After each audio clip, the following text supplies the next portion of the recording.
Discussion keeps the world turning. This is RoundTable.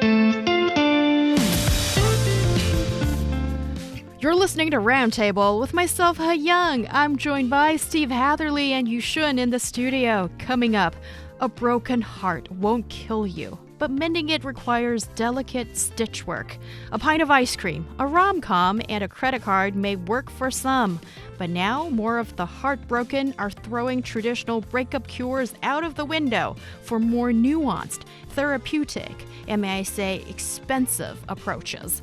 We discuss the business of heartbreak and small joys, big smiles. Tune in to RoundTable's happy place where happiness is always on air. Our podcast listeners can find us at RoundTable China on your favorite podcast platform. Have a question worth exploring? We are game. Send it to roundtablepodcast@qq.com. Emails are fine, but bonus points for voice memos, because they're a listener's favorite, and also we're a radio/podcast show after all. And now on RoundTable, the age-old tale. We heal our broken hearts in private. Maybe we spend days swimming in our tears, eating a pint of ice cream, blasting those breakup songs, and nursing our wounds, all in preparation for the day we're ready to face the world again. It's a delicate dance, isn't it? We brace ourselves for the possibility of heartbreak, or maybe, just maybe, we find that special someone we're meant to be with. Sure, it doesn't cost much. Maybe a few bucks for the ice cream and tissues. What's at stake? Our precious hearts. But today, breakups are big business, apparently, in North America. My friends, from checking into a heartbreak hotel, well, this is happening in the UK actually, to diving deep into body psychotherapy, companies have jumped all in to capitalize on these gut-wrenching goodbyes. So, what's behind these modern-day heartbreak cures? Let's explore therapies, trends, and sometimes quirky services that are helping us pick up the pieces of our shattered hearts and maybe even put a little spark back in our step. Well, speaking of someone who's been through all of this, but not the business side of it yet. So guys, tell me, what is the business of heartbreak these days? And I have to say, this is mainly a US and UK story. Yeah, so to alleviate people's sorrow, or more specifically, the emotions from a breakup, there are even industries now that focus on this area, offering, a range of services to help people navigate relationship endings. And these services include breakup coaches, healing retreats, and even specialized medical treatments. And the industry is part of a larger trend of increasing attention to personal well-being and self-care in modern society. Breakup coach. Doesn't that sound strange when you hear those two words next to each other? Breakup and coach. Breakup coaching, it's a profession, and it's emerged as a result of the increased demand, right? When there's a demand for something, well, then there is a supply as well. And the reason there's been an increase in demand is because people are looking for guidance during times of, we can call it emotional upheaval, if you will. There are coaches that offer services ranging from emotional support to helping clients get back together with their exes. You can hire a coach to help you get back together with your ex. Really? Yep. And some coaches, they offer practical advice on moving on. Others use more controversial methods, such as manifesting or strategic texting, to help win back their exes. A coach to help win back your ex. Yeah, that Why sounds keep him or her? right. That sounds a little bit like schematic, but there are also services like, as you mentioned, Heyang, the Heartbreak Hotel on the. That's an Elvis Presley song, by the way. Yes. Since my baby left me, 1956, I think. Anyway, sorry, I digress. Yes, this is an hotel on the Norfolk coast of the UK, and it is a retreat center that offers healing services. And its goal is to help people heal from heartbreak through transformative therapy in a peaceful residential setting. And it said it offers a new form of healing, which is a long weekend transformative therapy in an environment free from alcohol and technological distractions. And I think they know Those are how two of the people- main therapists for a breakup, aren't they? Yes. If it feels like there are many products emerging now in the healing economy, I would say, or like breakup economy. These aren't necessarily just for dealing with the sadness of breakups. Some people simply want to find peace in urban life, so they go to retreat areas, nestled in forests or suburban area, or just spend a weekend in a temple. We had a discussion on that. Not everyone is in support of the breakup industry, by the way. There are critics. There are big critics.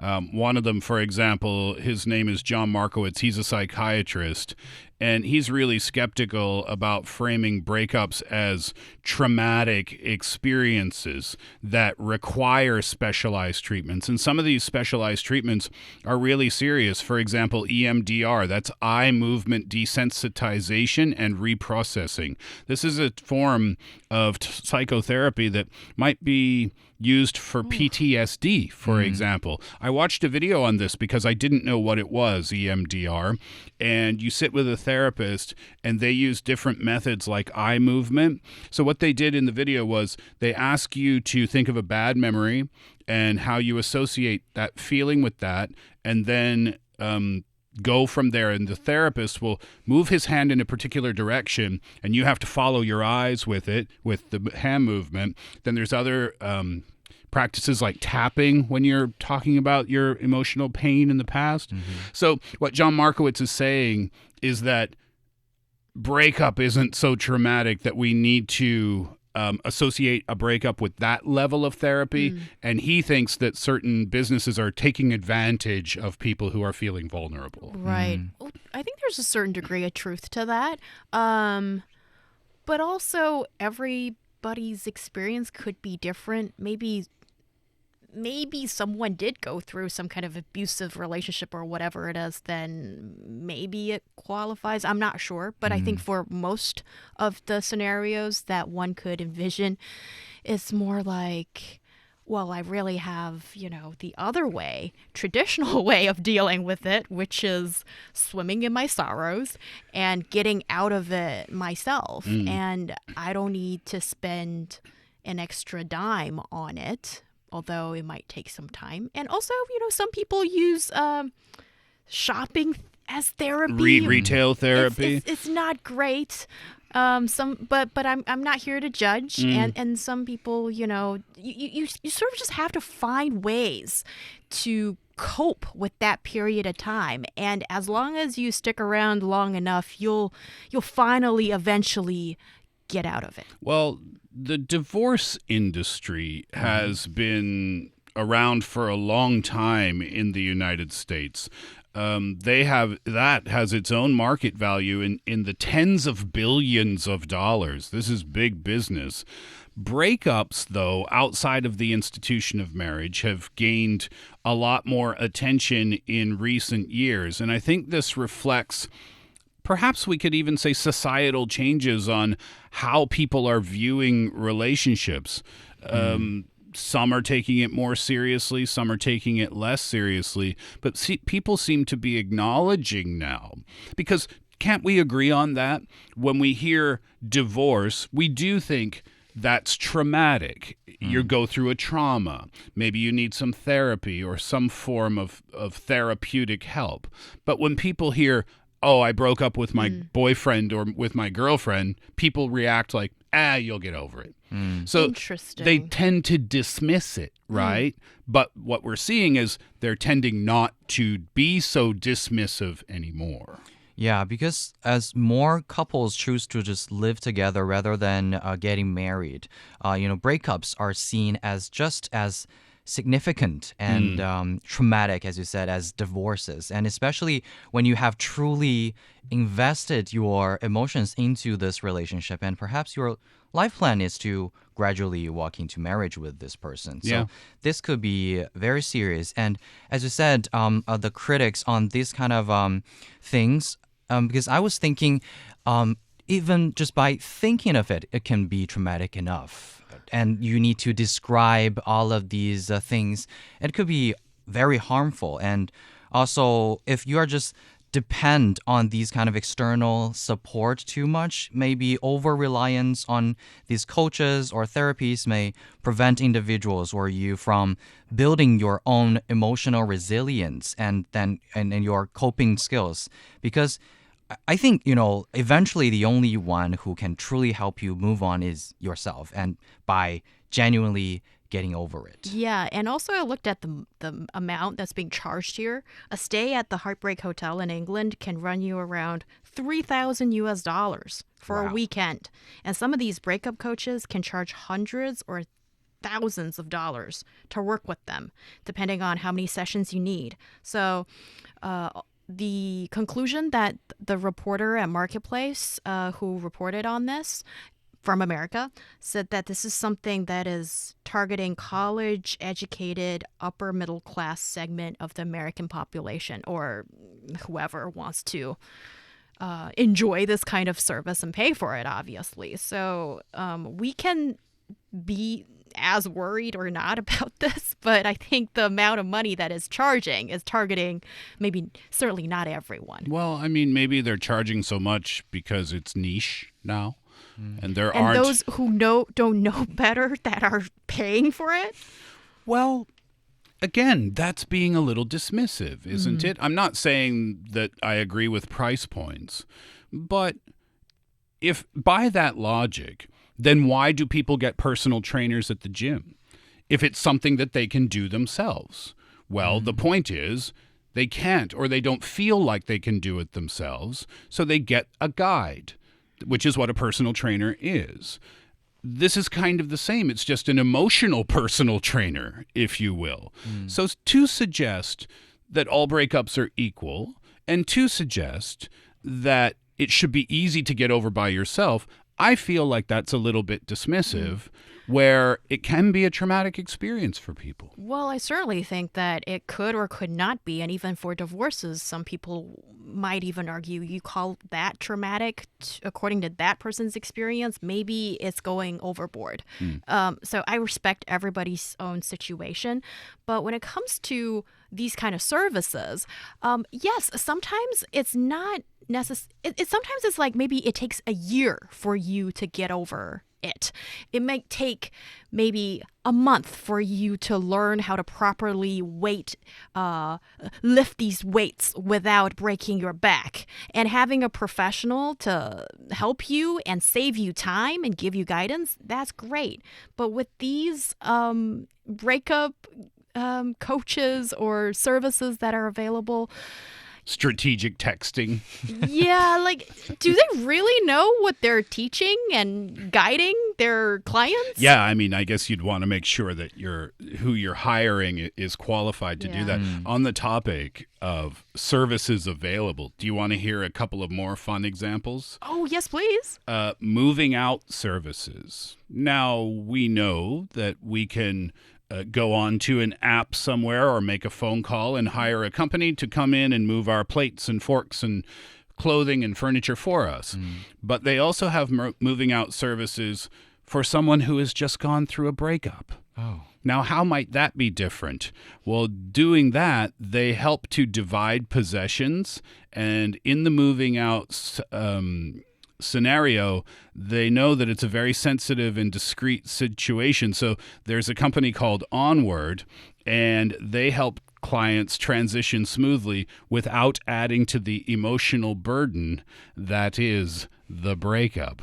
So I never thought I would hear of a moving company saying, we'll move your stuff when you just went through a breakup.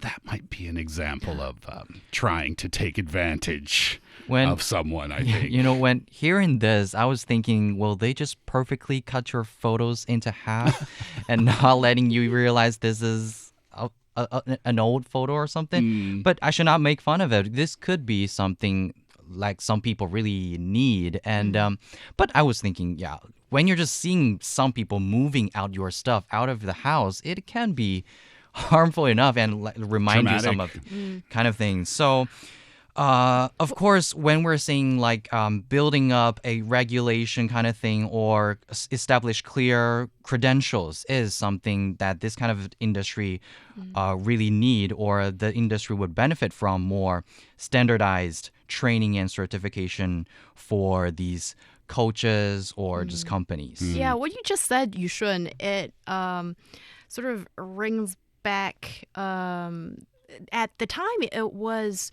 considered one of those quote unquote new occupations of professional destroyers of wedding photos when a couple divorces in China. I've never heard of. Oh, do tell. What was that about? So you hire someone and they'll destroy your wedding photos? Yes, because in China, apparently this is a big part of the wedding industry that is having super nice photos taken. Sometimes couples would go to foreign countries or a different exotic place to have special photos taken, and when they decide to part ways, what do you do with these mementos? And it could be painful, it could be traumatic, and there are the special service in China that can make a buck while destroying those pictures. In that case, what qualifies someone as a professional then? That person said that I actually watched an interview of this guy who owns this business of, let's just call him wedding photo shredder, and he would actually spray paint the faces of the bride and groom smiling from the picture and shred it into a million little pieces. Goodness me. Yeah, so what do you guys see as the future of a heartbreak, this business? Do you think it has the chance of growing into an industry? I would actually recommend people to still find ways from yourself, I would say, because this is something that you need to solve by yourself. And, we need to realize that sometimes you cannot easily change another person, especially when you're trying to find strategic texting kind of thing. And when there are fundamental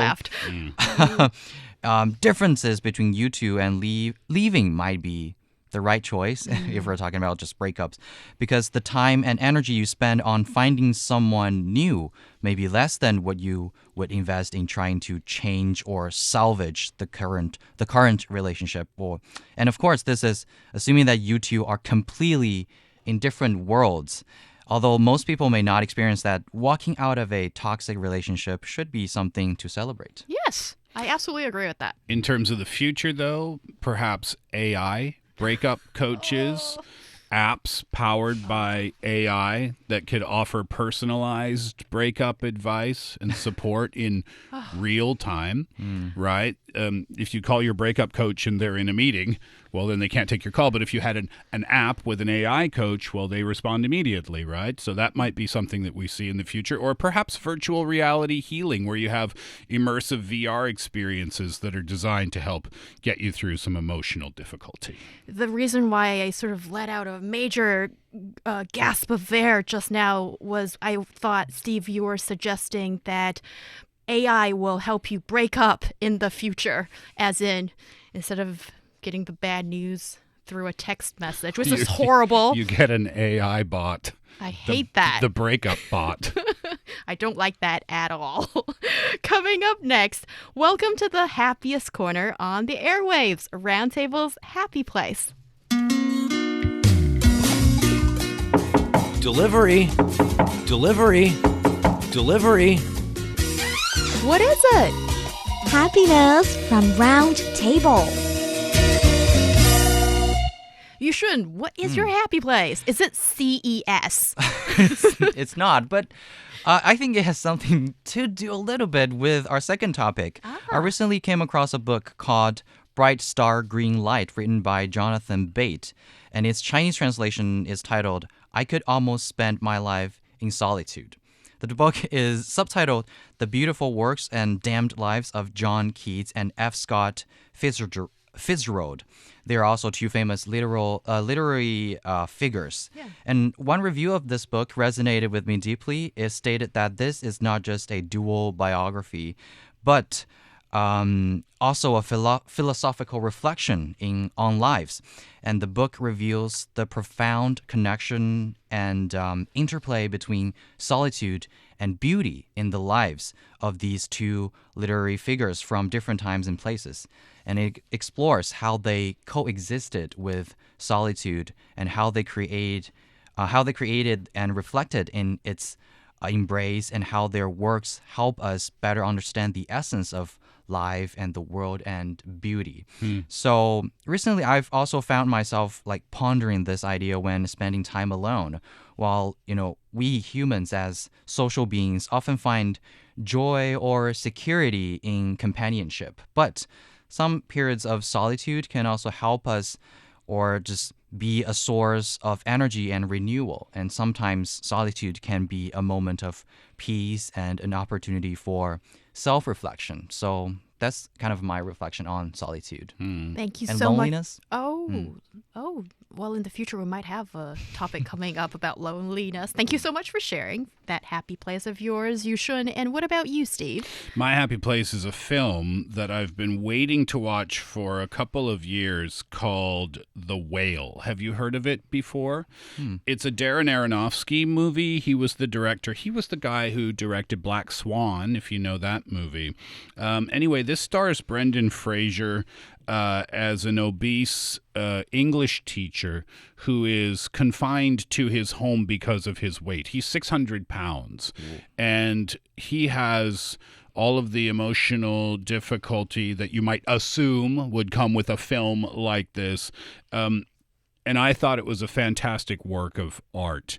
This film was heavily criticized, too, for people who thought that it was fat-phobic, saying that it preyed upon the stereotypes or the tropes that fat people are clinically depressed and are always binge eating and things like that. And those are elements of this film as well. But strictly in a vacuum, looking at it as a work of art, I thought it was fantastically directed. Brendan Fraser won an Oscar for his act. He's brilliant in this. And I would say it's not an easy film to watch. It's very heavy in its themes. He's a very he has a lot of emotional problems, the main character does, but the acting is stellar. The filmmaking is fantastic, and I would really recommend that people watch this film, if only for the artistic merit that it presents. I think it's brilliant. Yeah, it was, I would say, mind-blowing. Yeah, I've never seen anything like this before. It's very unique in its storytelling, but not everybody loves this movie, so you might not love it when you watch it. And I do understand the people who criticized it, but just from an artistic point of view, I thought it was brilliant, honestly. And thank you so much for sharing. Yeah. So you've probably heard of the phrase, there's no free lunch. And here's something you might not believe, that the free lunch exists. Yep, you heard it right. No strings attached. All you have to do is drop the right code at the door. For example, you could walk into a particular noodle shop in Beijing. Let me find the name of this place. It is Beijing Xiaoxiangwang. This Xiaoxiangwang Hunan cuisine in Beijing, for example. And just drop the code. I'll take the #1 beef noodle. Or in Chengdu, you could pop by a grilled fish spot and ask for the Riverside Combo. And just like that, these humble little eateries all around the country will hand you a free meal. And it's not some marketing gimmick. Fenghuangwang or ifeng.com reported that across the country, these small, unassuming restaurants are offering free meals to those who are really struggling. People without an income, suddenly lost a job. We know that these things do happen in real life, facing real tough times. And the most thoughtful part is that these owners set up these secret codes for people who don't need to ask, but just receive help. And one restaurant owner in Beijing even came up with a more empathetic way to help. Customers can donate just 1 yuan to receive a heart sticker, which they can then place on a wall. And when someone in need enters this restaurant, they simply pick a sticker from the wall and exchange it for a bowl of noodles. No code whatsoever required. And these little restaurant owners, they're not exactly rolling in cash themselves. Many of them are facing debts or financial strain, and they still want to help out in whatever way they can. One restaurant owner said to this iPhone reporter that it's not like we're not afraid of being scammed, as Scammed meaning people who don't need the help will take advantage of it? Something like that. And he said, but we can't stop being a decent human being just because of the risk of encountering one bad apple. And then as I was looking further into the comment area of this report, and also there's a wonderful video made by Chen Xiaonan. Feel free to visit her video link and check it out. And one comment particularly stood out. It's a shop owner who shared that after a few years of providing these free meals, his business had to close. And despite the challenges, he remembered the gratitude from customers and found comfort in knowing that they made a difference.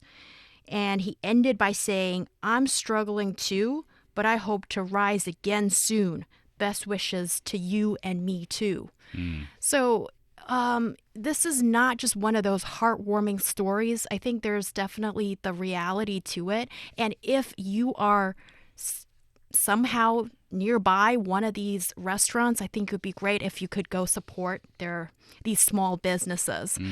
And before we go, I'd like to share a few words regarding those who are experiencing tremendous loss from the earthquake in Shigatse, Xizang, also known as Tibet, and the devastating fires in Los Angeles. My heart is with you.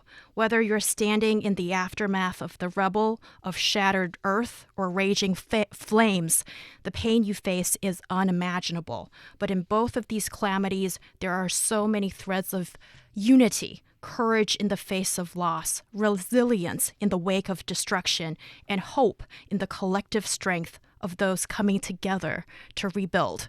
And that brings us to the end of today's Roundtable. Thank you, Steve and Yushun, for joining the discussion.